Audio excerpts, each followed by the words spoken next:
जी कैफ 6 आज के लेक्चर का आगाज करते हैं। आज हम स्टडी करने जा रहे हैं, लेक्चर हमारा 31 और चैप्टर चल रहा है हमारा एथिकल डिसीजन मेकिंग। यानी हमने बिजनेस में जब एथिकल इश्यूज हमारे सामने आएंगे उनसे रिलेटेड डिसीजन मेकिंग कैसे करनी है।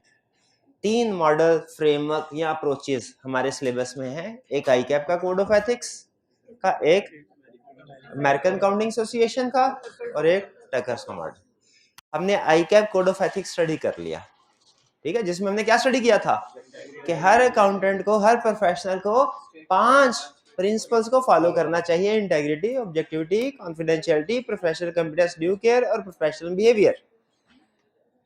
फिर इसके बाद आपको होम असाइनमेंट दी थी जो आधे से ज्यादा स्टूडेंट्स ने नहीं की, ठीक है। तो अब इस होम असाइनमेंट को डिस्कस करते हैं।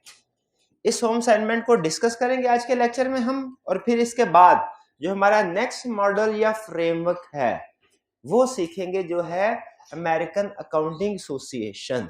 इसमें हम एक तो ये मॉडल सीखेंगे और फिर इस मॉडल की एप्लीकेशन एक केस स्टडी के ऊपर सीखेंगे। स्टार्ट करें अब। पहले हमने क्या करना है, कल की होम असाइनमेंट जो आपने नहीं की वो डिस्कस करनी है। सेल्फ टेस्ट क्वेश्चन में क्वेश्चन 2, 3 और 4 थे। क्वेश्चन 2 आपके सामने है। पहले रिक्वायरमेंट केस स्टडी का असूल है, बल्कि हर क्वेश्चन में पहले रिक्वायरमेंट स्टडी करते हैं। कह रहा है विच फंडामेंटल प्रिंसिपल को अंडरलाइन करें। याद रखिए, वो जब भी केस स्टडी देगा इस चैप्टर में से आपको बताएगा कि वो किस मॉडल को आपसे अप्लाई करवाना चाहता है, ठीक है। अगर टकर मॉडल को अप्लाई करवाना चाहता है उसका नाम आएगा, अगर अमेरिकन अकाउंटिंग एसोसिएशन मॉडल को अप्लाई करवाना चाहते हैं उनका नाम आएगा रिक्वायरमेंट में। यहाँ पे उन दोनों में से किसी का नाम नहीं आया, बल्कि फंडामेंटल प्रिंसिपल्स का नाम आया। तो इसका मतलब है वो कौन सा मॉडल अप्लाई करवाना चाहता है, आईकैप कोड ऑफ एथिक्स। कह रहा है which fundamental principles are violated if Iqbal Khan uses the information given by marketing manager of STU and supports his appointment in ABC company. हमें और तो कुछ समझ नहीं आया, सिर्फ एक चीज समझ आई क्वेश्चन की रिक्वायरमेंट पढ़ के कि मॉडल कौन सा अप्लाई करना है, आईकैप का कोड ऑफ एथिक्स, और फिर बताना है कि कौन सा प्रिंसिपल वायलेट हुआ है इसके स्टडी में। Iqbal Khan is the marketing head of Delta Beverages, which is currently facing tough competition from STU, a new entrant in the market. यहां तक इस इंफॉर्मेशन में कोई एथिकल इशू है? कोई एथिकल इशू नहीं है, ये बिजनेस सिचुएशन है रूटीन की। Despite all his efforts, sales are declining, which is a matter of concern for him and his team. Sales कम हो रही है कंपेटिटर आके आने की वजह से, जिसकी वजह से वो परेशान है। इसमें कोई एथिकल इशू है? इस लाइन में भी एथिकल इशू नहीं है। Iqbal is invited to the Pakistan advertising association award ceremony where he meets the marketing manager of STU. ये मार्केटिंग एसटीयू कौन है?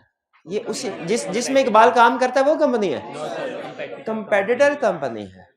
अच्छा, कंपेटिटर कंपनी के किसी बंदे से मिल रहा है इस मार्केटिंग मैनेजर, इसमें कोई एथिकल इशू वायलेट तो नहीं होता, लेकिन हम अलर्ट हो गए कि अब कुछ गड़बड़ हो सकती है, क्योंकि कंपेटिटर से नॉर्मली लोग कंपेटिटर्स की टीम मेंबर से उनसे नहीं मिलते। कोई गलत नहीं है मिलने में, ठीक है, बात हम डिफरेंट कॉलेज के टीचर्स हैं, एक दूसरे से मिलते हैं, लेकिन बहरहाल मिलने में कबाहत भी हो सकती है, फिलहाल कोई इशू नहीं है हमें, लेकिन हम अलर्ट हो गए इस इंफॉर्मेशन ज़हन में रखिएगा। एथिकल इशू कोई नहीं है, लेकिन एक हमारे लिए एक इंफॉर्मेशन है जिसको हमने कंसीडर करना। कह रहा है the manager tells Iqbal that he has next quarters marketing plan. Manager ने कहा मेरे पास अगले क्वार्टर का मार्केटिंग प्लान है। इसमें कोई एथिकल इशू है? नहीं है। अगर मार्केटिंग प्लान उसके सामने रख देगा ना एक बार, तब इशू है कॉन्फिडेंशियलिटी को वायलेट किया। अभी तो वो सिर्फ उसको कह रहा है मेरे पास है, दिखाया तो नहीं है ना, अभी सिर्फ इंफॉर्मेशन दे रहा है कि मेरे पास है, अभी कोई प्रिंसिपल वायलेट नहीं हुआ। फिर कह रहा है all he wants, he has next quarter plan and he would be willing to share with him. कह रहा है मैं आपके साथ ये शेयर करने को तैयार हूं। ये हमारे लिए क्वेश्चन मार्क है कि उसने उसको ऑफर कर दी है कि वो उसको कॉन्फिडेंशियल इंफॉर्मेशन डिस्क्लोज करेगा। ये एथिकल इशू है कि उसने उसको ऑफर कर दिया, हालांकि अभी डिस्क्लोज किया नहीं लेकिन ऑफर कर दिया। तो इसको हमने, ये हमारी पहली इंफॉर्मेशन है जिसको हम अपने सोल्यूशन में लिख सकते हैं कि चूंकि मार्केटिंग मैनेजर ने ऑफर कर दिया है तो इसलिए ये कॉन्फिडेंशियलिटी प्रिंसिपल की ब्रीच है, वायलेशन है। दोनों तरफ से एक ने डिस्क्लोज किया और दूसरे ने इसको यूज किया, यानी मार्केटिंग मैनेजर की तरफ से भी वायलेशन है कॉन्फिडेंशियलिटी प्रिंसिपल की कि उसने डिस्क्लोज किया, और इकबाल की तरफ से भी वायलेशन है, उसने उसको, बल्कि इकबाल की तरफ से कॉन्फिडेंशियलिटी की नहीं, हाँ प्रोफेशनल बिहेवियर की वायलेशन हो सकती है, प्रोफेशनल बिहेवियर की, कि उसने ये अच्छा बिहेवियर शो नहीं करवाया।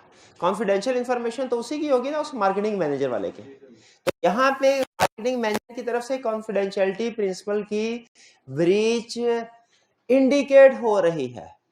अगर तक क्वेश्चन में मजीद उसने आगे फर्दर इंफॉर्मेशन नहीं दी, हम इसी को अपने सोल्यूशन में ऐड कर लेंगे, लेकिन अगर उसने फर्दर इंफॉर्मेशन दी कि डिस्क्लोज कर दिया है तो फिर हम उसे कहेंगे कि भाई उसने ऑफर भी की है और डिस्क्लोज भी करती है, अब तो पक्की वायलेशन।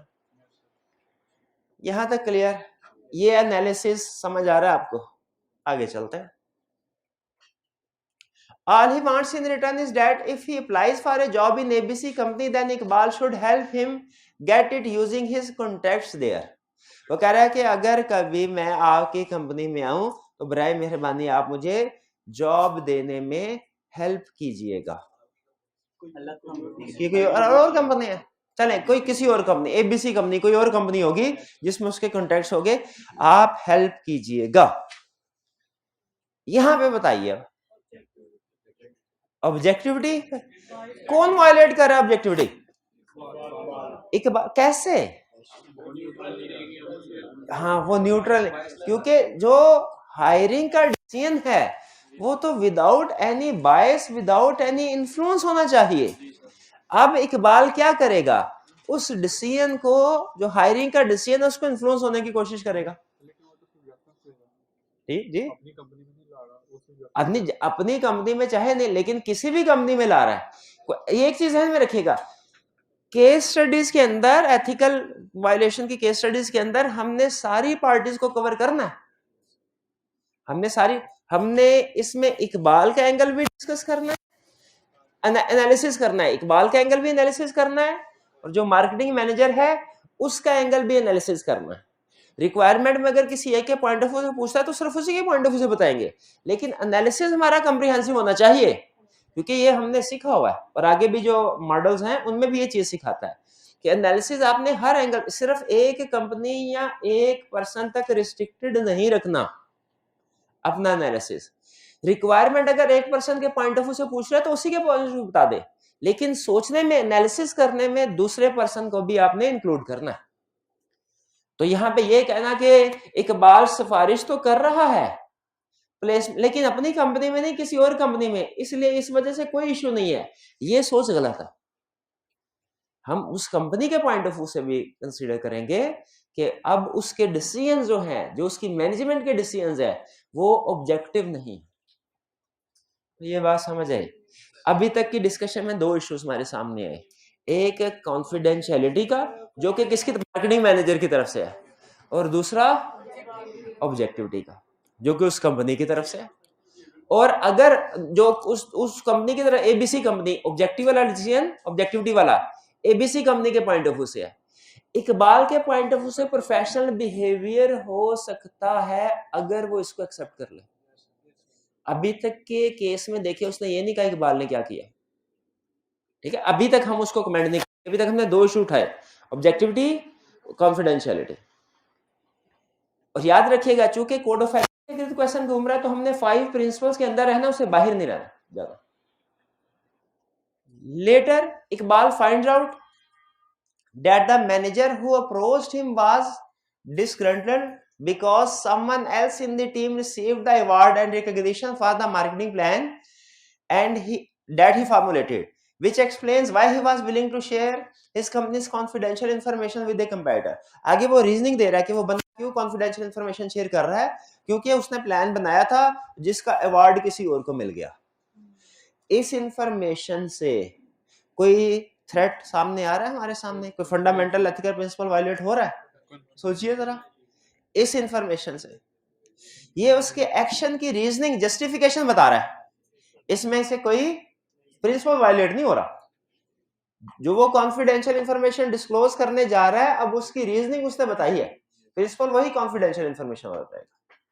आगे क्या कर रहा है, कह रहा है Iqbal Khan receives a sealed packet from marketing manager of STU next day. Iqbal Khan को अगले दिन सील्ड पैकेट मिला। अच्छा, इसमें उसने क्लियर नहीं कहा, लेकिन मुझे बताइए क्या इकबाल खान ने उसकी ऑफर को एक्सेप्ट कर लिया होगा कि नहीं? क्लियर नहीं कहा, वरना तो मीटिंग में ही उसे कहा था ना भाई मुझे कुछ ना भेजना।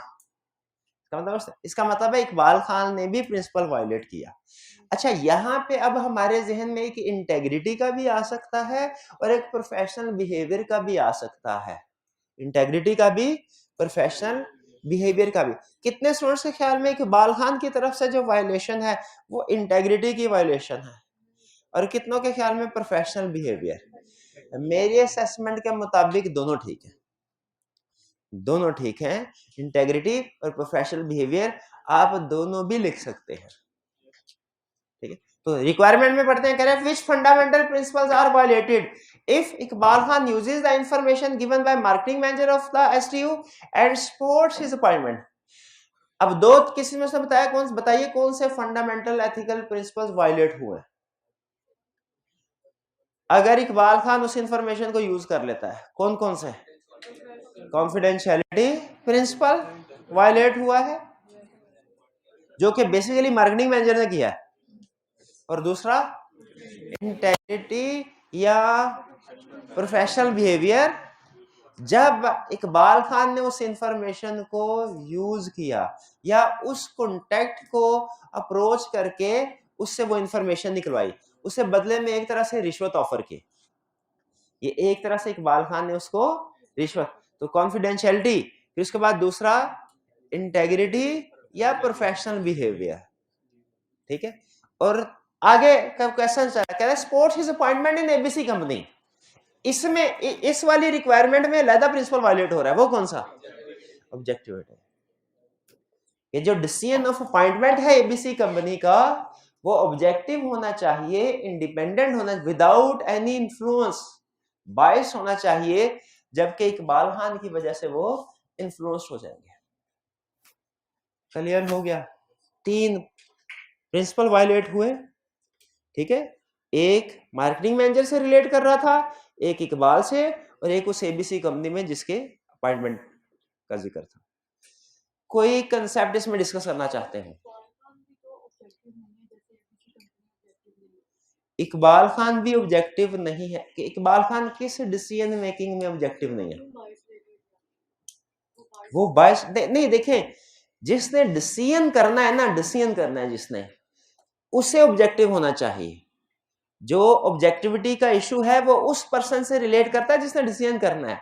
इकबाल खान सिफारिश कर रहा है, डिसीजन एबीसी कंपनी नहीं करना, ठीक है। इसीलिए ये ऑब्जेक्टिविटी जो इफेक्ट हो रही है ये एबीसी कंपनी में इफेक्ट हो रही है।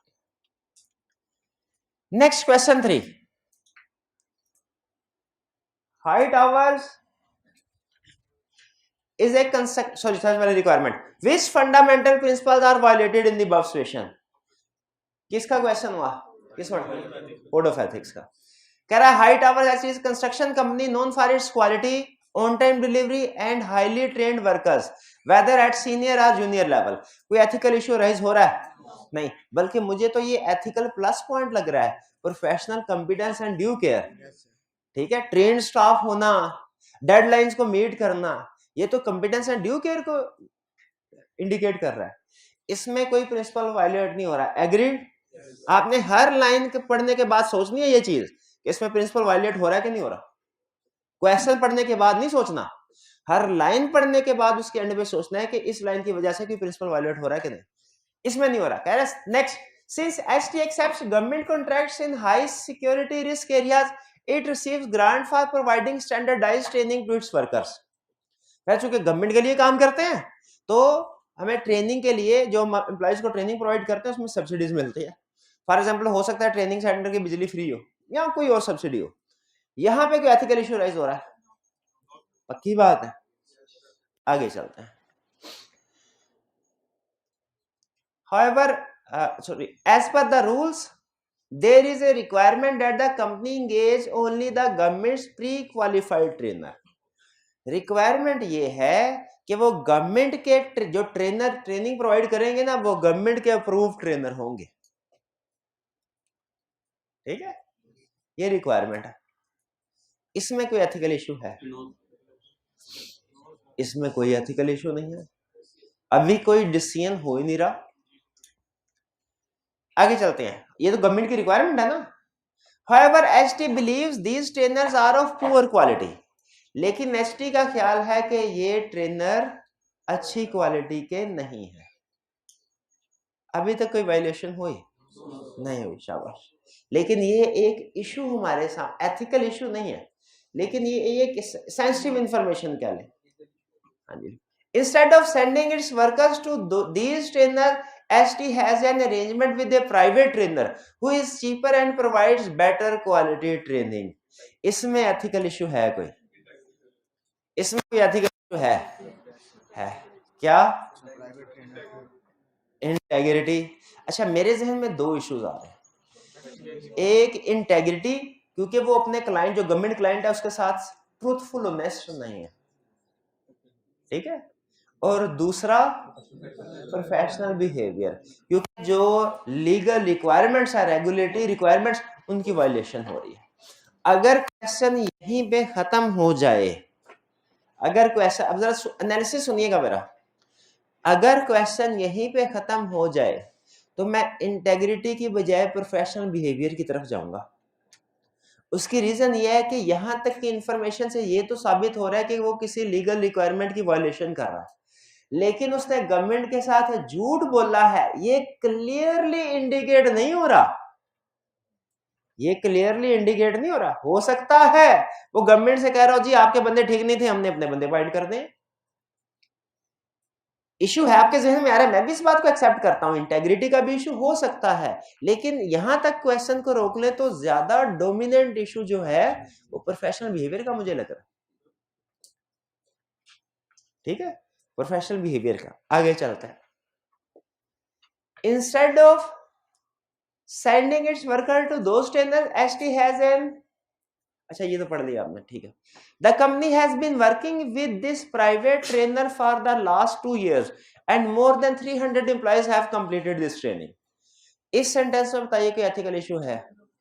ये सिर्फ उसने इंफॉर्मेशन दी है, इसमें कोई एथिकल इशू अराइज नहीं। याद रखिए, हर सेंटेंस को पढ़ने के बाद आपने सोचना है। इस प्रैक्टिस से आपकी स्किल बढ़ेगी, शार्प होगी, कि आपको पता चले किस इंफॉर्मेशन से हमें एथिकल इशू सामने आता है। ये सिर्फ हमें एडिशनल इंफॉर्मेशन दे रहा है, इसमें एथिकल इशू कोई के पास में हमने उसे इतने एम्प्लॉयज की ट्रेनिंग, इशू यही था कि गवर्नमेंट ने जो कहा है हमने उस ट्रेनर से ट्रेनिंग नहीं करवाई, किसी और से करवाई, ये इशू है। अब उस ट्रेनर ने कितनी ट्रेनिंग प्रोवाइड की है इससे हमें कंसर्न नहीं। To prepare claims for the expenditure, अब जाहिर है गवर्नमेंट जब सब्सिडी देती होगी तो कुछ ना कुछ उनसे एविडेंस मांगती होगी, तो वो एविडेंस देने के लिए, to prepare claim for expenditure, company has an arrangement with one of the pre qualified trainers to raise invoices. Government ने एक प्री क्वालिफाइड ट्रेनर के साथ अरेंजमेंट की, पकड़े जाएंगे ना अगर प्राइवेट ट्यूटर की इनवॉइसेस भेजेंगे।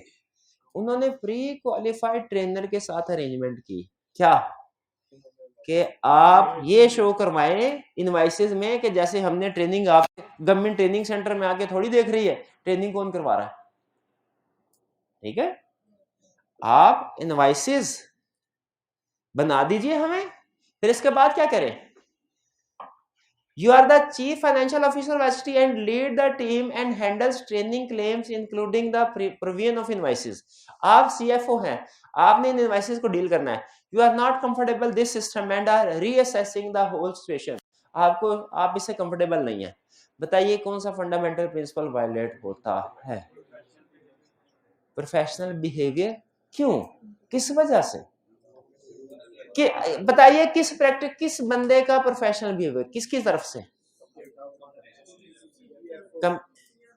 CFO की तरफ, ये हाई टावर की तरफ से, हाई टावर मैनेजमेंट की तरफ से, मैनेजमेंट ऑफ हाई टावर की तरफ से कौन सा प्रिंसिपल वायलेट हो रहा है?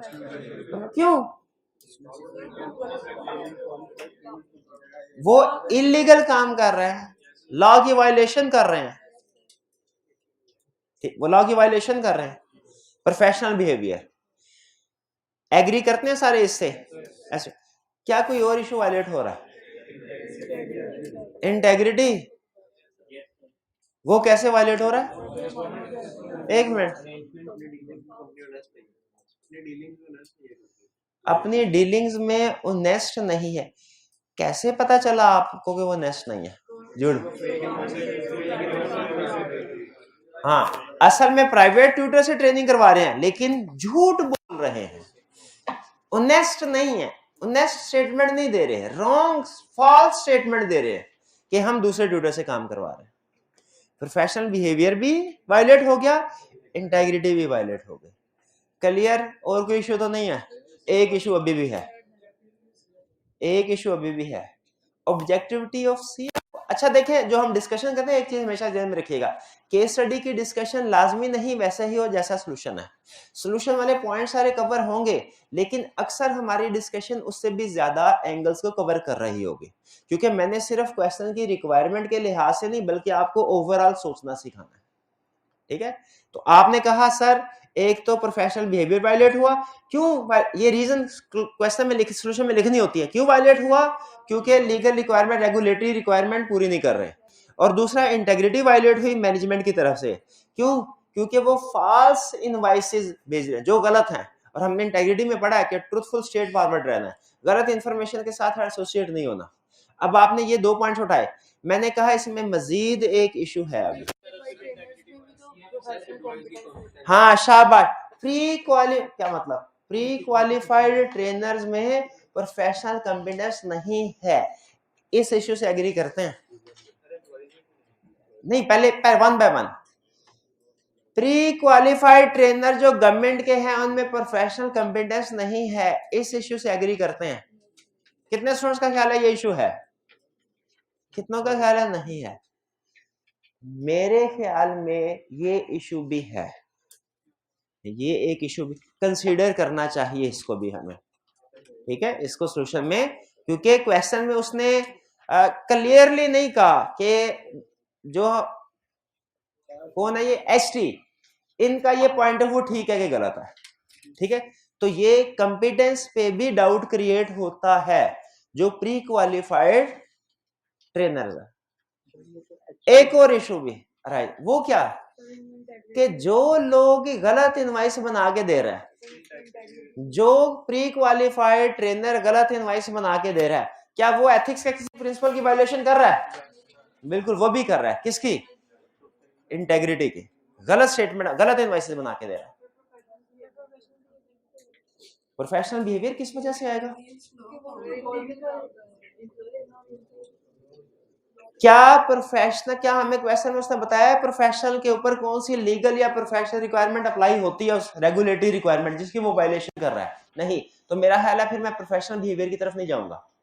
हाँ, लेकिन मैं इंटेग्रिटी की तरफ जाऊंगा, क्योंकि क्वेश्चन में कंफर्म कह रहा है कि वो प्रोफेशनल गलत इनवाइस बना के दे रहा है जो ठीक नहीं है। भाई क्लियर हुई ये बात? जी, वन बाय वन।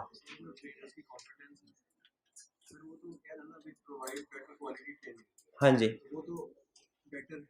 नहीं, हम कंपिटेंस पे कमेंट इसलिए कर रहे हैं, जो प्राइवेट ट्रेनर है उसकी कंपिटेंस पे कमेंट नहीं कर रहे, जो प्री क्वालिफाइड ट्रेनर है उसकी कंपिटेंस पे कमेंट कर रहे हैं कि क्वेश्चन में उसने इंडिकेट किया है वो कंपिटेंट नहीं है, इस वजह से वो प्राइवेट ट्यूटर के पास, ट्रेनर के पास किया है। ठीक है, ये जो कमेंट कर रहे हैं ना कंपिटेंस के ऊपर, ये प्राइवेट ट्रेनर पे नहीं, जो प्री क्वालिफाइड ट्रेनर है उसके ऊपर कमेंट कर रहे हैं। एचटी का उन्होंने कहा सर उसने लफ्ज इस्तेमाल किया बिलीव, उसने फैक्चुअल स्टेटमेंट नहीं दी, ओपिनियन दिया है कि एचटी का ओपिनियन दिया है। इसीलिए अगर आप इसको इग्नोर करना चाहें अपने सॉल्यूशन में इग्नोर भी कर सकते हैं, लेकिन मुझे एक अच्छा पॉइंट ये लगा इसलिए मैंने कहा कि इसको भी इंक्लूड कर सकते हैं। केस स्टडी का सॉल्यूशन ये तो आपको पता है ना, ये अकाउंटिंग के सॉल्यूशन की तरह एग्जैक्टली मैच नहीं होता, ये चीज आपको पता है कि नहीं पता? क्या चीज पता है आपको? कि जो थियरी की केस स्टडीज है इसका सोल्यूशन अकाउंटिंग के सोल्यूशन की तरह एग्जैक्ट मैच नहीं होता, वर्ड्स डिफरेंट हो सकते हैं, बाज़ औक़ात कुछ पॉइंट्स एडिशनल भी आ सकते हैं, कुछ पॉइंट्स एडिशनल भी। जी, हमने इसमें से क्वेश्चन को सॉल्व करना नहीं सीखना, हमने एनालिसिस करना सीखना डिफरेंट एंगल से, तो एनालिसिस करना सीख रहे हैं। चले, ये चैप्टर आपको यही चीज सिखाएगा। आज हम मॉडल सीखेंगे वो भी, जो कल मॉडल सीखेंगे वो भी। क्वेश्चन 4, यू आर नॉन, पहले इसकी रिक्वायरमेंट पढ़ लेते हैं। Which ethical dilemma are you facing? आपको क्या एथिकल इशू इसमें नजर आ रहा है? किसमें? क्वेश्चन 4 कह रहा है you are a non executive director at a recently listed company PCL Limited, which has significant revenue stream from government contracts. Your recently widowed aunt approached you for financial advice regarding investing rupees 10 million in PCL shares. Relatives हैं कोई, वो आए और उन्होंने कहा जी मैं उसी company के शेयर में इन्वेस्टमेंट करना चाहती हूं जिसमें आप डायरेक्टर। अभी तक कोई प्रिंसिपल वायलेट हुआ नहीं हुआ, लेकिन हमें इंडिकेशन मिल गई कि कौन सा प्रिंसिपल वायलेट हो सकता है। ऑब्जेक्टिविटी। अगर आंट आके रिलेटिव आके ये कहे ना कि मुझे अपनी कंपनी में एम्प्लॉय रख ले, फिर ऑब्जेक्टिविटी वायलेट हो,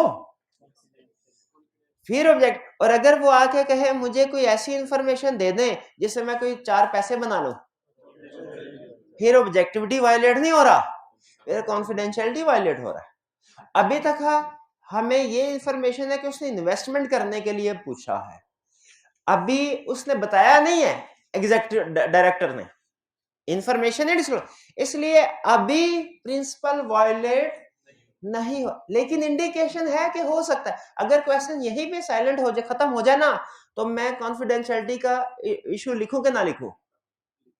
अगर याद रखें यहां पे कंफर्म नहीं है कि आगे उसने डायरेक्टर बताया कि नहीं बताया, लेकिन अगर क्वेश्चन यहाँ पे खत्म हो के ना, एग्जाम पॉइंट ऑफ व्यू से बता रहा हूँ, कहे आप बताइए इसमें क्या एथिकल इशू है, तो मैं ये लिखूंगा कि इसमें कॉन्फिडेंशियलिटी प्रिंसिपल ब्रीच हो सकता है इफ डायरेक्टर डिस्क्लोजेस इंफॉर्मेशन।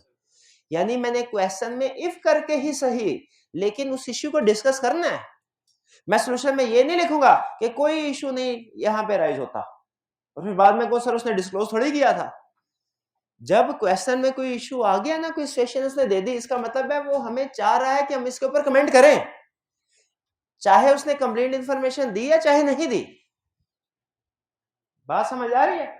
तो वैसे तो आगे चल के कोई ना कोई वो इंफॉर्मेशन देगा, लेकिन अगर स्टिल क्वेश्चन यहाँ पे एग्जाम पॉइंट ऑफ व्यू से बता रहा हूँ, कुछ केस स्टडी में क्वेश्चन यहाँ पे खत्म भी कर देता है और फिर कहता है बताओ इसमें क्या एथिकल इशू है।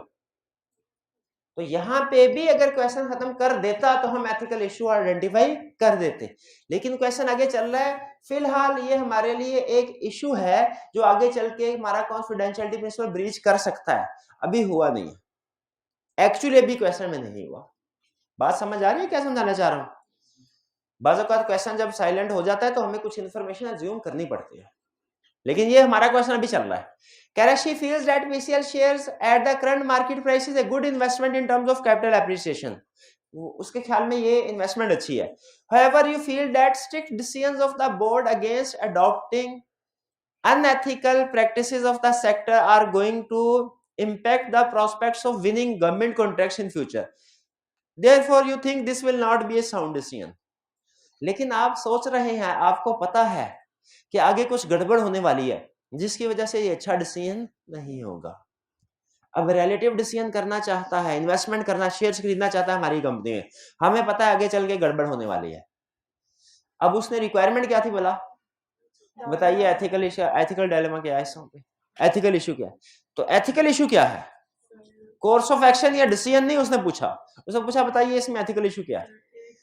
एथिकल इशू सिर्फ एक है,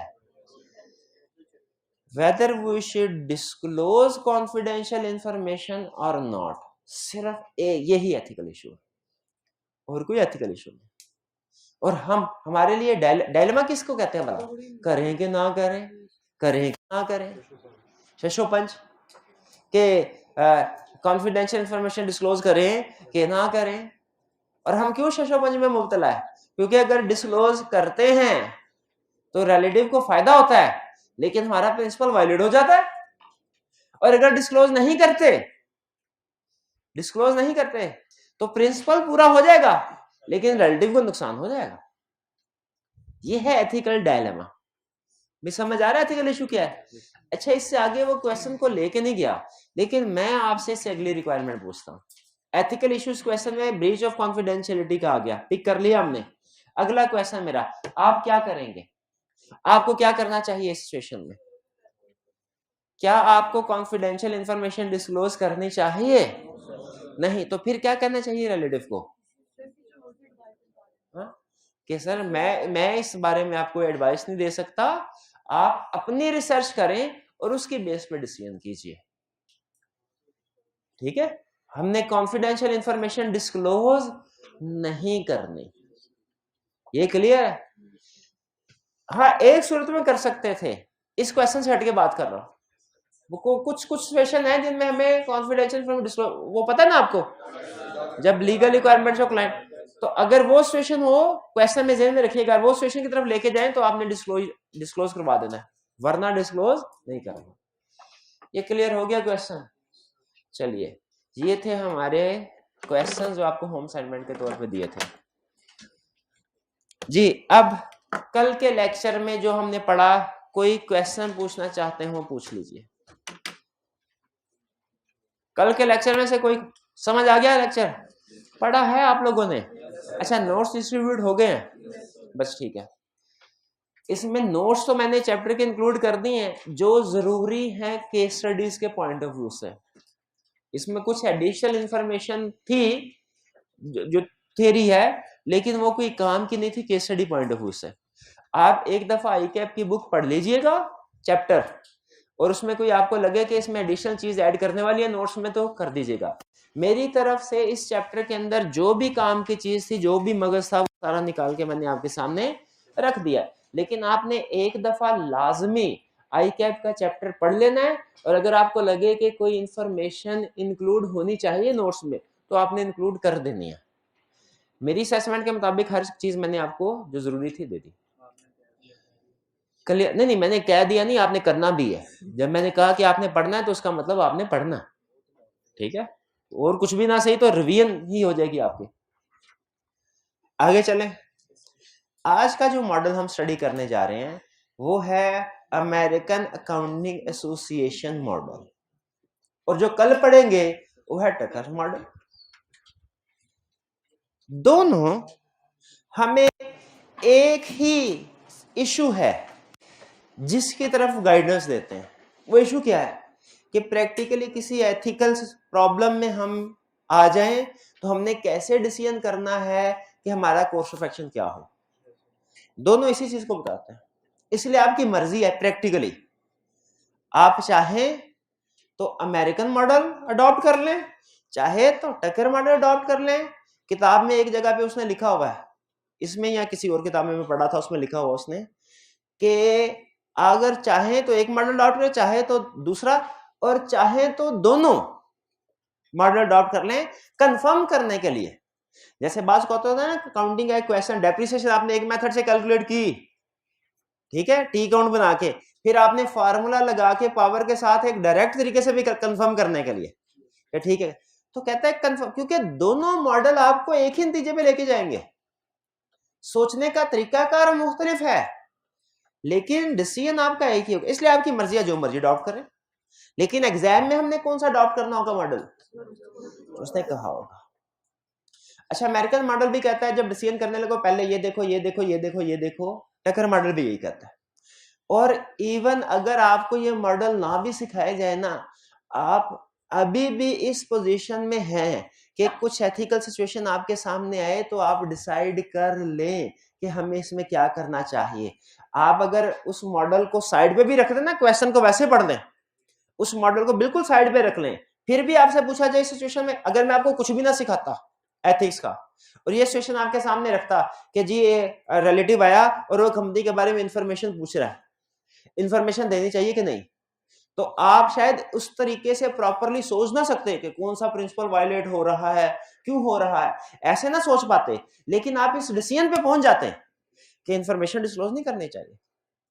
अगर कुछ भी ना सिखाया जाता आपको, लेकिन आपको मैं पूछता कि एक कंपनी का सीएफओ है, दूसरी कंपनी के मार्केटिंग मैनेजर से कॉन्टेक्ट करके उसका मार्केटिंग प्लान हासिल कर रहा है, तो क्या करना चाहिए? आप शायद इसको कोड ऑफ एथिक्स के मुताबिक 3-4 दिन पहले तक एनालिसिस ना कर पाते, आप ये ना बता पाते कि कौन सा प्रिंसिपल वायलेट हो रहा है, कौन कर रहा है, लेकिन आप ये स्टिल बता पाते कि इसे मार्केटिंग प्लान, इसको उससे रिश्वत ऑफर करके तो प्लान नहीं लेना चाहिए और उस बंदे को अपना प्लान डिस्क्लोज नहीं करना। तो याद रखिए कि डिसीजंस के ऊपर तो आप वैसे भी पहुंच सकते हैं, लेकिन आपको ये अप्रोचेस क्यों सिखाई जा रही है भला कि आपने जब अमेरिकन मॉडल यूज करना है तो ये 7 स्टेप्स में डिसीजन करना है, टकर मॉडल यूज करना है तो 5 क्वेश्चंस हैं जिनका आपने आंसर ढूंढना, इसलिए कि कहीं आप डिसीजन करते हुए कोई एंगल स्किप ना करते, कोई एंगल स्किप ना करते। जैसे छोटी सी एग्जांपल दे रहा हूं, टकर कहता है आपने जो भी डिसीजन करना है ना एथिकल इशू, सबसे पहले आपने देखना प्रॉफिटेबल है कि नहीं, देखना चाहिए प्रॉफिटेबल है कि नहीं, फिर कहता है ये भी देखना चाहिए लीगल है कि नहीं,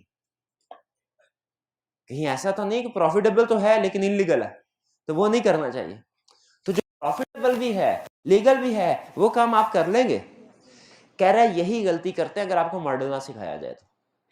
अब ये तो देखेंगे प्रॉफिटेबल है, ये देखेंगे लीगल है, क्या आपको ये भी नहीं देखना चाहिए कि सोशल भी है कि नहीं, सोशली एक्सेप्टेबल भी है कि नहीं, अपनी डिसीजन मेकिंग में इसको इंक्लूड करना चाहिए कि नहीं करना चाहिए। स्टूडेंट आ गया, सर जी मैं लायक तो बहुत हूँ, मेरा पिछला रिकॉर्ड देखिए, हमेशा फर्स्ट डिवीजन ली है, ठीक है, आई कैप के पेपर भी जो है 2 अटेम्प्ट्स दिए हैं, दोनों में मैंने 6 पेपर पास कर लिए हैं, अब ये 2 पेपर रह गया, लेकिन घर के हालात कुछ ऐसे हो गए, वालिद साहब बेरोजगार हो गए, फॉर एग्जाम्पल कोई प्रॉब्लम आ गई है, एग्रीकल्चर प्रॉपर्टी थी, कोई नुकसान हो गया उसमें, फीस नहीं दे सकता, और मैं अब डिसीजन कर रहा हूँ टकर मॉडल में, डिसीजन मैंने ये किया कि मैंने इसको डिस्काउंट नहीं देना। अब मैं इस डिसीजन को वैल्यूएट कर रहा हूं टकर मॉडल में। पहला, इज इट प्रॉफिटेबल, क्या मेरा ये डिसीजन कि मैंने डिस्काउंट नहीं देना प्रॉफिटेबल है? यस, ये रेवेन्यू को बढ़ाएगा, क्योंकि अगर इसको डिस्काउंट नहीं मिलेगा तो ये पैसे देगा ना, पैसे देगा, प्रॉफिटेबल है। इज इट लीगल, क्या मेरा डिस्काउंट ना देना लीगल है? यस है। अगर टकर मॉडल सिर्फ यही तक रहे ना तो हम क्या डिसीजन करेंगे, डिस्काउंट नहीं देना। लेकिन कहता है आपने उसके सोशल इंपैक्ट को भी देखना है, क्या सोशली ऐसा होना चाहिए कि मैं, हालांकि दुनिया का कोई कानून मुझे मजबूर नहीं करता कि मैं लाजमी डिस्काउंट दूं, लीगली रिक्वायर्ड नहीं है, लीगल, लेकिन क्या मुझे सोशल इश्यूज को भी कंसीडर करना चाहिए? यस। अगर आप हमें मॉडल ना सिखाया जाए स्टेप बाय स्टेप, ये एक तरह से चेकलिस्ट है कि डिसीजन करते हुए आपने इन चीजों को सामने रखना है। अगर ये चेकलिस्ट ना सिखाई जाए तो फिर शायद डिसीजन तो हम कर ले सही, लेकिन उसमें किसी एंगल को स्किप कर जाए, ठीक है। तो इसीलिए 2 मॉडल अब हमने सीखने हैं, दोनों में एक तरह से चेकलिस्ट है या लिस्ट ऑफ क्वेश्चंस कह ले या लिस्ट ऑफ स्टेप्स कह ले, कि आपने डिसीजन करते हुए पहले ये चीज देखनी है, दूसरी ये, तीसरी ये, चौथी ये, क्लियर। अच्छा, अब अभी हम अमेरिकन काउंटिंग एसोसिएशन मॉडल को मैं आपको एक्सप्लेन कर रहा हूं कि हमने क्या करना है। इसके बाद एक रीडिंग होम असाइनमेंट दूंगा, रीडिंग, राइटिंग नहीं, रीडिंग आपने वो लाजमी करने हैं, बल्कि शायद एंड में मैं भूल ना जाऊं, ये मॉडल अभी एक्सप्लेन करूंगा, उसके बाद आपकी होम असाइनमेंट है, घर जाके आपने, नहीं क्वेश्चन, ये क्वेश्चन नंबर 6 ना कीजिए, बल्कि इसमें एग्जाम्पल 1 है पेज 150 पे, इन भाईजान की बुक के मुताबिक पेज 150 पे एग्जाम्पल 1 है, ओपुलेंट फर्नीचर प्राइवेट लिमिटेड की, ओपुलेंट फर्नीचर प्राइवेट, ये आपने रीड करनी है और इसकी एप्लीकेशन रीड करनी है, ठीक है। अगेन मे भी आपके जहन में कुछ मजीद चीजें आए, आपने ज्यादा सोल्यूशन के ऊपर सोचना नहीं है, क्वेश्चन पढ़ना है और सोल्यूशन को एक दफा पढ़ना है। सोल्यूशन में आधी चीजें आपको एग्री करेंगे, आप शायद आधी के साथ एग्री नहीं करेंगे, आपने परेशान नहीं होना, रिक्वायरमेंट सिर्फ रीडिंग करने की है, इसको समझने की नहीं है। आपने ये एग्जाम्पल एक दफा सोल्यूशन के साथ रीड करानी है कल। अब क्या सीख, मुझे बताइए क्या सीखने जा रहे हैं हम जी? American counting model, American counting association model, जो क्या सिखाता है हमें कि एथिकल इशू सामने है, हमने डिसीजन कैसे करना है। जरा गौर से सुनिएगा। स्टेप नंबर 1 कहता है जो डिसीजन होगा वो 7 स्टेप्स में होगा। अमेरिकन काउंटिंग एसोसिएशन मॉडल क्या है कि जब आपने डिसीजन करना है 7 स्टेप्स में करना है। पहला step, establish facts of the case. कहते हैं आपके सामने जो भी इशू है ना उसके सारे फैक्ट्स, इसमें एक लफ्ज अगर मैं ऐड कर दूं तो ये ज्यादा क्लियर हो जाएगा। Establish all facts of the case. Case से रिलेटेड जो भी इंफॉर्मेशन, जो भी फैक्ट्स है, एक दफा सारी इंफॉर्मेशन इकट्ठी कर लें, कहीं ऐसा ना हो कि कोई एंगल स्किप हो जाए। ये इसलिए कि कोई एम्बिग्विटी नहीं होनी चाहिए किसी भी एंगल से, सारी इंफॉर्मेशन इकट्ठी कर ले। ये भाई मेरे पास है डिस्काउंट है, मैं इनके बारे में सारी इंफॉर्मेशन इकट्ठी कर लूं। ये क्या चाह रहे हैं? ठीक है, फिजिकल क्लास में एडमिशन लेना है कि ऑनलाइन में एडमिशन लेना है इन्होंने? ठीक है, या इन्होंने जो हमें इंफॉर्मेशन दिया उसमें क्या क्या बेसिस बताई हैं कि सर मैं किस रीजन की वजह से फीस पे नहीं कर सकता फॉर एग्जांपल।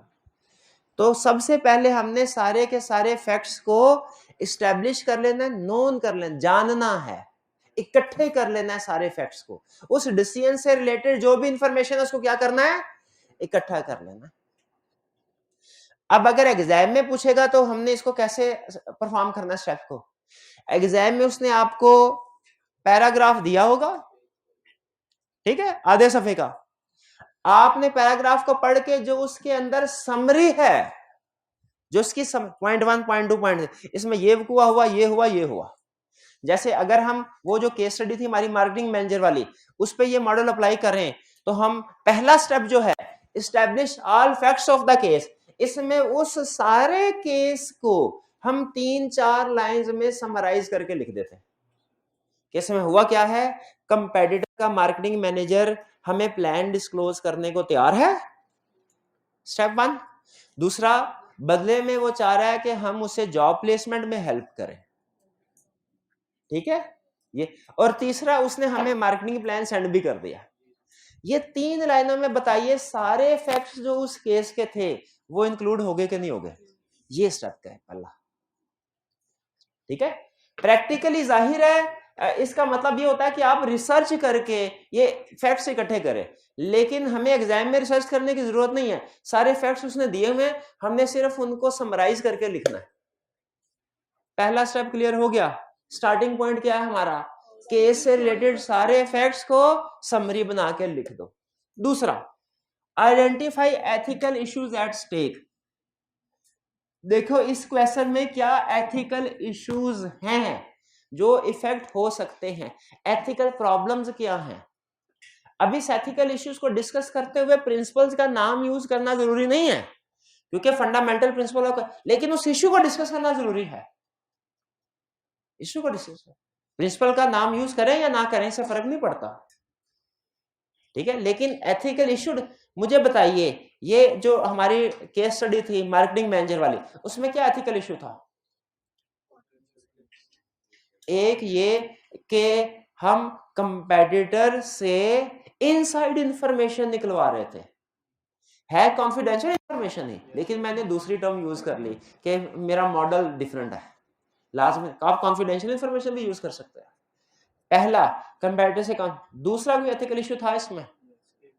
क्या? हम उसको ब्राइबरी ऑफर कर रहे हैं, रिश्वत ऑफर कर रहे हैं, ठीक है, ये एथिकल इश्यू। तो क्वेश्चन के फैक्ट्स सारे इकट्ठे करने के बाद आपने उसमें से ढूंढना है एथिकल इशू क्या है। एक या दो, जितने भी एथिकल इशू है वो निकालने, और हर क्वेश्चन में एथिकल इश्यूज होंगे जरूर। कैसे कंफर्म है कि होंगे जरूर? ये एथिकल इशू है तो क्वेश्चन बनाए ना, वरना क्वेश्चन ही ना बनता, क्वेश्चन ना बनता, ठीक है। अच्छा, और ये ध्यान में रखिए, एथिकल इश्यूज निकलेंगे 1 में से ही, 1, लेकिन 1 के सारे पॉइंट्स एथिकल इश्यूज नहीं आएंगे। 1 में हो सकता है 4 पॉइंट हो, और सेकंड पॉइंट जो है हमारा आइडेंटिफाई एथिकल इश्यूज, ये इसमें 1 या 2 इश्यूज इन्वॉल्व हो। ये बात समझ आया? तो अमेरिकन मॉडल क्या है? सबसे पहले ऑल फैक्ट्स को एस्टेब्लिश करना है, दूसरे नंबर पे जो एथिकल इशू एट स्टेक है उसको डिस्कस करना है, केस में क्या एथिकल इशू है? तीसरे स्टेप, आइडेंटिफाई नॉर्म्स, प्रिंसिपल और वैल्यूज रिलेटेड टू केस। आपने उस केस से related norms, principles and values इनको आइडेंटिफाई करना है। इसका मतलब क्या हुआ, मुझे बताइए। कोई डिसीजन करते हुए क्या हमें लीगल रिक्वायरमेंट्स को कंसीडर करना चाहिए कि लीगल बाउंड्रीज के अंदर रहते हुए डिसीजन करना है? ओके। एथिकल सोशल बाउंड्रीज को कंसीडर करना चाहिए, इनके अंदर भी डिसीजन करना चाहिए। बात का लीगल और एथिकल में कंफ्लिक्ट होता है, हमें दोनों को ओके करना है। लेकिन इससे भी आगे बढ़ता हूं, क्या हमें जो प्रैक्टिस है किसी कंट्री की, उस जगह की जो नॉर्म्स हैं, वैल्यूज हैं, उसको भी कंसीडर करना चाहिए? यानी जो कहीं लॉ में दर्ज नहीं है, किसी कोड ऑफ एथिक्स में नहीं है, लेकिन उस जगह पे कंसीडर की जाती है। जैसे पाकिस्तान में फर्ज कीजिए एक क्वेश्चन में उसने कहा कि जी मीटिंग थी, उसमें एक प्रोफेशनल लेट आया। अगर पाकिस्तान की केस स्टडी हो तो पाकिस्तान की केस स्टडी के मुताबिक सॉल्व करते हैं, हम शायद इसको एक बड़े इशू के तौर पे आइडेंटिफाई ना करें, हम के लेट आते थे। लेकिन अगर जापान में बैठे हों हम, तो ये एक बड़ा इशू होगा, क्योंकि वहां के नॉर्म्स, वहां की वैल्यूज डिफरेंट है। तो थर्ड में क्या कह रहे हैं कि आपने वो सारी रिक्वायरमेंट्स, वो सारे रूल्स, वो सारी एक्सपेक्टेशंस जिनको हमने फॉलो करना है एज प्रोफेशनल, उनको आइडेंटिफाई करें।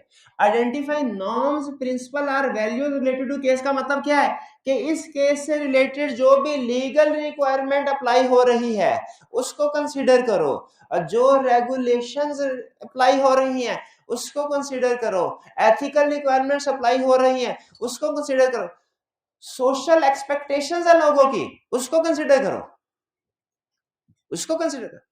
क्लास के बाद स्टूडेंट के सवालों के जवाब देना टीचर की जिम्मेदारी नहीं है। टीचर का तो जो एग्रीमेंट कॉन्ट्रैक्ट हुआ है क्लास टाइमिंग तक होता है ना। लेकिन क्या हमारी सोसाइटी में एक्सेप्टेबल है कि अगर यहाँ नॉर्म है कि स्टूडेंट ने क्लास के टीचर का मैंने नहीं बताना? ऐसे नहीं होता। मैंने जितने भी टीचर से पढ़ा उन्होंने किसी ने इस तरह की बात नहीं की, बल्कि बाजू का तो वो खुश होते थे। तो हमने सिर्फ लीगल रिक्वायरमेंट्स को सामने नहीं रखना कि हमारा जो केस है ना, जो इशू है उस पर लीगल रिक्वायरमेंट्स कौन सी अप्लाई, हमने उसको पूरा करना है। ना ना ना ना, लीगल तो को पूरा करना ही करना है, प्रोफेशनल को, एथिकल को, इवन लोगों की एक्सपेक्टेशन को भी मीट करना है। हमारा डिसीजन लोगों की एक्सपेक्टेशन के मुताबिक भी होना चाहिए। अगर मैं इनको डिस्काउंट नहीं देता, भगा देता हूं, ठीक है, तो देखा गलत है ना, क्योंकि एक्सपेक्टेशन, हालांकि इलीगल नहीं है, इलीगल नहीं है, लेकिन उन्होंने कहा गलत, क्योंकि सोसाइटी परसीव करती है। यही वो समझा रहा है कि डिसीजन करते हुए आपने नॉर्म्स, प्रिंसिपल, वैल्यू, ये इसको याद कर ले, नॉर्म्स, प्रिंसिपल्स, वैल्यूज। इससे मुराद यह है कि हर तरह की जो रिक्वायरमेंट, एक्सपेक्टेशंस आपके ऊपर अप्लाई होती हैं, आपने वो पूरी करनी है। अकाउंटिंग में एक होता था कंस्ट्रक्टिव ऑब्लिगेशन, एक क्या होता है एक्चुअल, क्या होते हैं ऑब्लिगेशन का, एक होता था IAS 37 में शायद कंस्ट्रक्टिव ऑब्लिगेशन का लफ्ज। वो क्या होता है, जब लोग आपकी ऐसी लायबिलिटी जो लीगल नहीं है, लाजमी नहीं है, लेकिन लोगों की एक्सपेक्टेशन डेवलप हो चुकी है, वो भी आपको पूरी करनी चाहिए। एक कंपनी के ऊपर लाजमी नहीं है, लेकिन वो हर साल बोनस देती है, अगले साल उसे उसकी एक्रूअल रिकॉर्ड करनी चाहिए कि नहीं? हालांकि लाजमी नहीं है, क्यों करनी चाहिए? लोगों की एक्सपेक्ट, यही वो कह रहा है कि इसमें आप लीगल रिक्वायरमेंट्स वगैरह को तो इंक्लूड करें, वो तो होगी। लोगों की डिसीजन मेकिंग में हमने ये भी ध्यान में रखना है, लोग हमसे क्या एक्सपेक्ट करते हैं, लीगल रिक्वायरमेंट्स हमारे ऊपर क्या है। ठीक है, आगे चल, ये समझ आ गया? पहले क्या था, सारे फैक्ट्स को इकट्ठा करो। दूसरा क्या है, उसमें एथिकल इशू देखो क्या है इशू। तीसरा देखो रिक्वायरमेंट्स, ताकि ये किस लिए कर रहे हैं, ताकि जब हमारे सामने डिफरेंट ऑप्शंस आए। फोर्थ में identify alternate course of actions and options. Alternate course of action कि हम इस सिचुएशन में क्या कर, अच्छा ये ध्यान में रखिएगा, एक बात इसमें कहता है, जैसे मार्केटिंग मैनेजर वाला केस था, इसमें अल्टरनेट कोर्स ऑफ एक्शन क्या था, हो सकता है वो बंदा उस प्रपोजल को, उस प्लान को जो अगले दिन उसके पास पहुंचा है, पहला एक्शन उसके पास क्या था, उसको यूज कर ले, और दूसरा ऑप्शन क्या था, उसको यूज ना करे। दो ही ऑप्शन होते हैं ना, या तो डू इट या डू नॉट डू इट। तो हमने हमारे पास जितनी भी ऑप्शंस हैं इस इशू को एड्रेस करने के लिए, इस इशू को एड्रेस करने जितने भी ऑप्शंस हैं उनको कंसीडर करना। जैसे जब मैंने इनको कहा डिस्काउंट नहीं मिलेगा, इनके पास डिफरेंट ऑप्शंस हैं। क्या ऑप्शंस हैं? यार मैं सीए छोड़ ही देता हूं, पहली ऑप्शन। दूसरी ऑप्शन, वो जगह बेच के फीस दे देता हूं, इसमें फीस तो पूरी हो जाएगी, फ्यूचर में शायद इनके घर का प्रॉब्लम हो सेटअप चलने में। तीसरी ऑप्शन भी किसी से उधार ले लो। चौथी ऑप्शन ये भी है, साथ वाला भी फीस लेके आया उसके बैग से चोरी कर लो। ये अहम, ये चौथी वाली एग्जांपल खास तौर पे गौर से सुनिएगा भाई, ऑप्शन तो है ना। वो ये कहता है कि क्वेश्चन में जब आपने alternate course of action adopt करने हैं ना, तो फिर ये नहीं सोचना कौन सा ठीक है कौन सा गलत, कौन सा लीगल कौन सा इलीगल, कौन सा एथिकल कौन सा अनएथिकल। बहुत अहम बात है, आपने सारे के सारे अल्टरनेटिव कोर्स ऑफ एक्शन या ऑप्शंस को लिखना है, लिखना है। चोरी करने की ऑप्शन है, इसको भी लिखना है। रिश्वत देके काम करवाने की ऑप्शन है, इसको भी लिखना है। क्योंकि किसी कंट्री की नॉर्म्स में, प्रिंसिपल में रिश्वत देने को बहुत बुरा समझा जाता होगा, किसी में ये जरूरी होता होगा। तो इसीलिए हमने सारी की सारी ऑप्शंस को लिखना है, फिर उसके बाद फिल्टर लगाना है। क्या भला, ये देखिए अटेंटिव होके, यहां पे सारी ऑप्शंस आ गई। सबसे अहम बात करने जा रहा हूं इस मॉडल की। यहां पे 10 ऑप्शंस आ गई, इनमें गुड ऑप्शन भी है, बैड ऑप्शन भी है कि सारी गुड है? गुड और बैड दोनों है। इसके बाद आपने फिल्टर लगाना है। क्या? अब जरा देखिएगा मैं क्या कहने लगा हूं। इन सारी ऑप्शंस को सामने रखना है और इन नॉर्म्स, प्रिंसिपल और वैल्यूज को इन ऑप्शंस पे अप्लाई कर देना है। पांचवें स्टेप में क्या करना है, इन सारी, फोर्थ स्टेप पे जितनी भी ऑप्शंस थी इन सब के ऊपर थर्ड स्टेप की नॉर्म्स को अप्लाई कर देना है और देखना है कौन सी ऑप्शन आपके नॉर्म को मीट करती है और कौन सी ऑप्शन आपकी नॉर्म्स को मीट नहीं करती। इसका मतलब यहां पे डिस्कस, फिफ्थ में क्या डिस्कस करना है कि फोर्थ में 10 तीन, जैसे इस केस में 3 ऑप्शंस हैं, सीए छोड़ दो, प्रॉपर्टी बेच दो, उधार ले लो, चोरी कर लो। फोर्थ में, थर्ड में क्या, फिफ्थ में क्या डिसीजन करेंगे कि पहली 3 ऑप्शंस तो पॉसिबल है, फोर्थ इस एरिया के लिहाज से नॉर्म्स के मुताबिक नहीं है, इसको हम एक्सेप्ट नहीं करेंगे। भाई क्लियर हुआ फिफ्थ में क्या करने? फिफ्थ में हमने इस कंसेप्ट को इसमें अप्लाई कर दिया, जिसकी वजह से कुछ ऑप्शन हमारी रूल आउट हो गई। क्लियर? अब हमारे पास 4 की बजाय 3 ऑप्शन रह गए, एक रूल। अब 3 के बाद 3 में से कौन सी ऑप्शन सेलेक्ट करनी है? हर ऑप्शन के कॉन्सिक्वेंसेस देखो और फिर जो बेस्ट ऑप्शन हो उसको सेलेक्ट कर लो। हर ऑप्शन के कॉन्सिक्वेंसेस देखो और जो बेस्ट ऑप्शन है उसको सेलेक्ट करो। हर ऑप्शन के कॉन्सिक्वेंसेस क्या है? सीए छोड़ दो। हाँ, अभी शॉर्ट टर्म में तो अच्छा ये देखिए, इसमें एनालिसिस करते हुए ना, इसमें कॉन्सिक्वेंसेस में शॉर्ट टर्म को भी देखना है, लॉन्ग टर्म को भी देखना है, प्लस को भी देखना है, माइनस को भी देखना है। शॉर्ट टर्म में तो मेरे खर्चे कम हो जाएंगे सीए छोड़ने से, लॉन्ग टर्म में नुकसान हो जाएगा। एक ये डिसीजन। दूसरा डिसीजन क्या था? दूसरी ऑप्शन क्या थी? उधार ले लो। ठीक है, हाँ शॉर्ट टर्म में तो काम चल जाएगा, लेकिन फिर मुझे पैसे वापस करने के लिए ओवर टाइम करना पड़ेगा, कोई एक्स्ट्रा जॉब करनी पड़ेगी, जिसकी वजह से मेरी पढ़ाई इफेक्ट हो सकती है। अगली ऑप्शन क्या थी? प्रॉपर्टी बेच दो। अच्छा प्रॉपर्टी बेच तो दूंगा, अभी तो पैसे आ जाएंगे, लेकिन फिर घर वालों का सेटअप कैसे चलेगा? उसके लिए जो मंथली इनकम है हमारी, रेगुलर इनकम, वो डिस्टर्ब हो जाएगी। हर ऑप्शंस के कॉन्सिक्वेंसेस को आपने कंसीडर किया और फिर उसके बाद क्या किया? जो आपको बेस्ट ऑप्शन लगी उसको अडॉप्ट कर लिया। स्टेप समझ आए? इसमें एक चीज को सिर्फ ध्यान में रखिएगा, यहां बाकी इजी है, यहां पे हमने सारे के सारे ऑप्शंस गुड हो या बैड हो सबको लिखना है, लेकिन इस स्टेप में सिर्फ गुड वाली ऑप्शन रह गई है। इसमें गुड और बैड दोनों थी फोर्थ में, सिक्स्थ में कौन सी रह गई है? क्यों भला? क्योंकि फिफ्थ स्टेप में हमने जब गुड और नेगेटिव दोनों के ऊपर इसको अप्लाई किया तो हमें पता चला इस सोसाइटी के लिहाज से ये अनएक्सेप्टेबल है और ये एक्सेप्टेबल है। ठीक है, भी समझ आई? यानी यहाँ पे 4 ऑप्शंस थी, यहाँ पे रूल्स को सामने रखते हुए एक को हमने एक्सक्लूड कर दिया और बाकी 3 को फिर आगे कंसीडर किया। समझ आई? क्विक रिवीजन हो जाए। बताइए अमेरिकन मॉडल में हमने क्या करना होता है? स्टेप नंबर 1, सारे फैक्ट्स हमारे सामने आ जाए, कोई चीज एम्बिगुइटी रहे किसी में, कोई छुपी ना रहे। फिर उसके बाद उसके अंदर जो एथिकल इश्यूज है उसको डिस्कस करना है। फिर नॉर्म्स, ये नॉर्म्स आगे चल के काम आएंगे। नॉर्म्स का मतलब क्या है? हमने देखना है हमारे ऊपर कौन कौन सी रिक्वायरमेंट्स हैं, या एक पब्लिक परसेप्शन है, या लोगों की एक्सपेक्टेशन है। ठीक है, बाजू बात एक चीज गलत नहीं होती, लेकिन लोगों की एक्सपेक्टेशन होती है कि हम वो काम ना करें तो हम नहीं करते। फिर अल्टरनेट कोर्स, जितनी भी अच्छी या बुरी ऑप्शंस हैं सबको लिस्ट डाउन करें, नॉर्म्स को उनके ऊपर अप्लाई करें, उनमें से कुछ बैड वाली आउट हो जाएगी, जो बाकी गुड वाली रह जाए उनके सारे प्लस माइनस कंसीडर करें, एनालिसिस करें, शॉर्ट टर्म इंपैक्ट क्या है, लॉन्ग टर्म क्या है, और फिर जो बेहतरीन डिसीजन वो करें।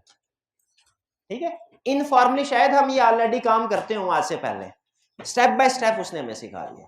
चलिए, तो आज आपकी होम असाइनमेंट क्या है? वो कौन सा था? ऑप्टिमल फर्नीचर, कोई इस तरह का ऑप्युलेंट फर्नीचर वाला क्वेश्चन रीड करना है, रीड करना है। कल मैं आपको उसकी एप्लीकेशन खुद सिखाऊंगा साथ अपने, लेकिन अभी मैं चाहता हूं आप उसको क्वेश्चन और सॉल्यूशन को रीड करें। रीड करेंगे जी? चलिए आज का लेक्चर यहाँ पे खत्म करते हैं। अल्लाह हाफिज।